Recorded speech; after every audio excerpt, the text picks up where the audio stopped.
let's talk about how you can easily tap into flow state. To me, this is one of the most important subjects that we can possibly cover because when you get this skill down, it makes your life just infinitely better. It dramatically enhances your productivity, your creativity, your enjoyment of whatever creative process you're engaged in, or sport, or a thing that you're trying to perform better in. But so many people, so many experts even say that flow state is this kind of elusive, mysterious, almost inaccessible portal that sometimes we're lucky to enter, but it's mostly random when we do. I want to demystify this and give you a bit of my experience and working with my clients of how to do this in a way that is really quite practical and takes a lot of the guesswork out of this process. So this is going to be a crash course. Let's just go ahead and jump right in. Flow state, the way I define it, is direct access to the subconscious mind, which is an infinite storehouse of ideas and potential. Now, in flow state, there is no trying. Instead, there is a total unity with the activity at hand. And that's really the distinguishing factor, is there's no longer this solid, separate sense of I, of me in there trying to do something. It just happens. That's what flow is. You get out of your own way, and it's almost like the activity is being done through you, and you're almost just like a passive witness watching it happen. But at the same time, you are obviously fully engaged. So that's really what we're getting into there, is how do you bypass that solid, clunky sense of I that keeps you separate from the activity? And so you can merge more fully with it and get into that amazing state where it just happens. So because you can't effort your way there, you can't willpower your way there, you can't really try to get into flow state. It comes from a different place. And I think this is the big hang up for a lot of us, is we think we have to try to access flow state. It's another thing we have to put effort into figuring out. But that's the irony here, is this is coming from a very different place where it's really the opposite of trying. It's not being lazy, it's not being checked out. It's coming from a place of still being very present, but you're not efforting your way there. And that's what we need to kind of train ourselves to access. Now, the number one way to access flow state is to bypass the critical mind. So, analyzing, judging, and editing block flow state. If you've ever tried to sit down and write a book or write a blog post or crank out some content for your work or your business, this is probably the prime example of where this tends to come up. If you sit down with that internal judge, it's a direct block to flow state, right? You can't access flow if there's a judging mind there, like editing and filtering and trying to figure it out and analyzing. So you can do this. You can bypass the judging mind through the practice of letting go. Letting go is the number one skill or practice to access flow state with greater ease. Now, whether it's a sport, a musical instrument, a book you want to write, or your job, the key is to let go of all attachments, agendas, and expectations. So there's a tremendous amount of space that you've cultivated inside of yourself as you're embarking on that activity, whatever it is. It doesn't really matter. Now, what you are really letting go of is the separate, solid self that we normally associate with a conscious thinking mind. So, once again, if you're lugging that little sucker around, the conscious judging or thinking mind, the intellect, the analyzer, that's what's going to block flow state. So, that's what you have to train yourself to let go of to get into the state with much greater ease.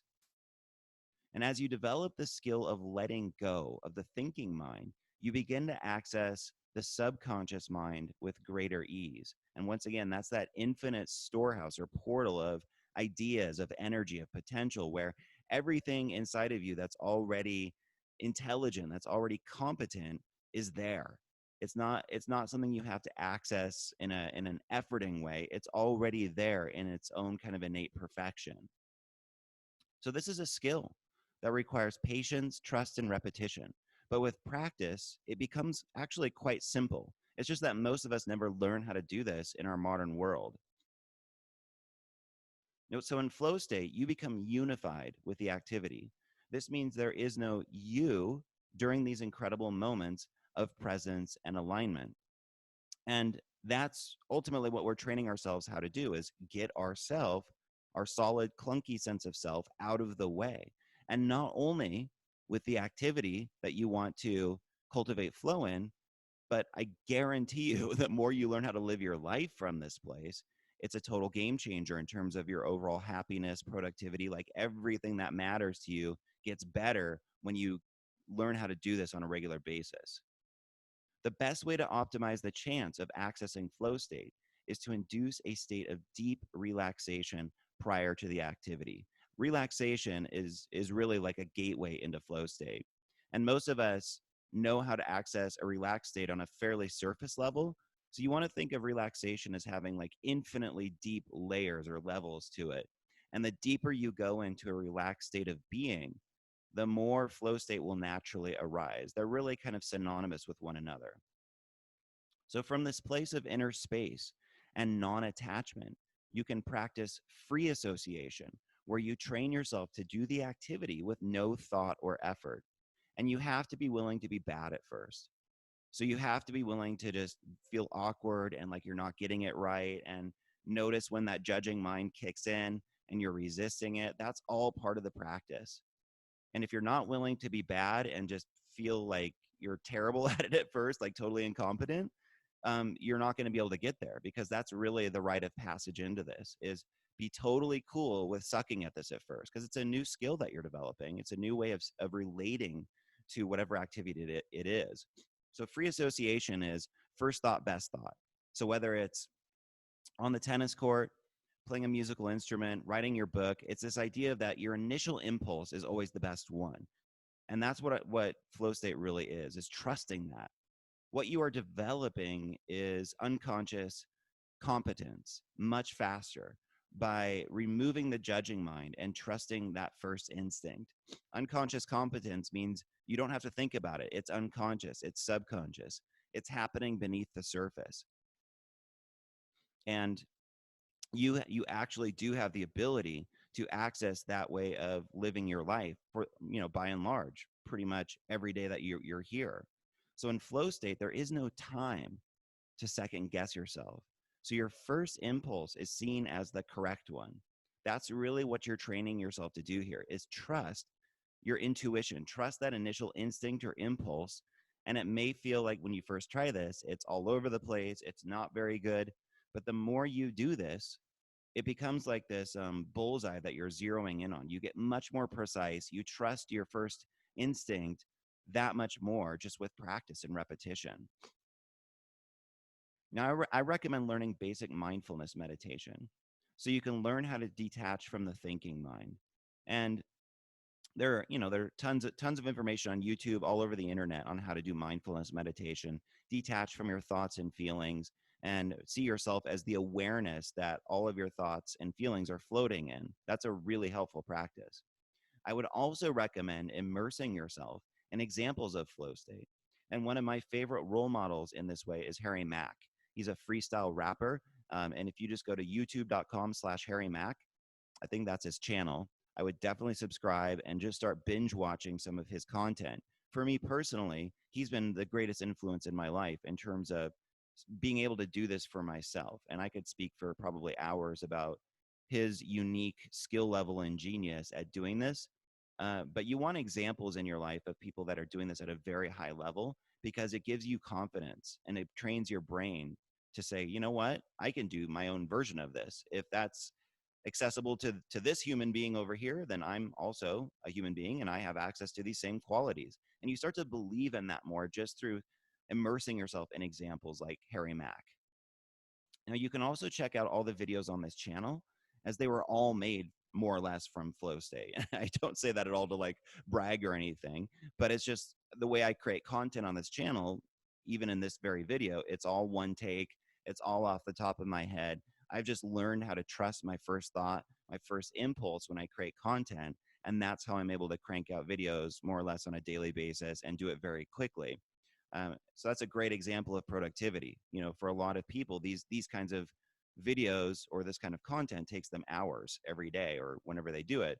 And when you're in flow state, you can do it in a fraction of the time. And generally, it feels pretty good. It just feels like it's flowing. It's coming from a good place. So check out the other videos on this channel to kind of soak up the energy of what flow state is all about. Now, with continued practice of detaching from the judging mind and trusting your first impulse, you gain increasing levels of access to the power of your subconscious mind. Although it may sound hard to believe, you can more or less live in flow state most of the time. That is actually a possibility for you. Obviously, at first, it's good to do it in isolated increments, like for 2 minutes, hanging out in flow state for 5 minutes, playing piano or playing, writing your book or whatever it is. You're just getting into that free association mode and trusting that first impulse. More and more, though, it ripples through your whole life, and you start to be able to live your life from that place. The way you pay your bills, the way you make your lunch, the way you shower in the morning, you can just feel there's this alignment, there's this downstream flowing energy because there's nothing in you anymore that is resisting life. Now, this can only happen when you shift your identity out of the small, solid, separate self into what I call infinite intelligence. When you start to experience who you are as this infinite storehouse of energy, of intelligence that the universe is constantly shaping itself into these appearances in our life, that's who you really are.